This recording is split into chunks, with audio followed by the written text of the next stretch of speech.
శూన్యము నుండి సమస్తము కలుగజేసెను. నిరాకారమైన నా జీవితమునకు రూపమునిచ్చెను.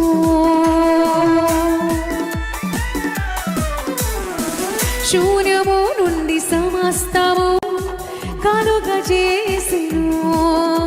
నిరాకారమైన నా జీవితమునకు రూపమునిచ్చెను.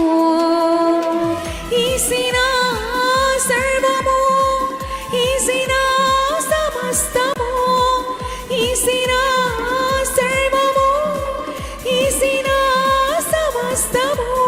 యేసయ్యా యేసయ్యా యేసయ్యా యేసయ్యా యేసయ్యా యేసయ్యా యేసయ్యా యేసయ్యా యేసయ్యా యేసయ్యా యేసయ్యా చెప్తామా. స్తోత్రము స్తుతి స్తోత్రము వేలాది వందనాలు కలుగునుగాక నీకే మహిమ ఎల్లప్పుడూ స్తుతి స్తోత్రం.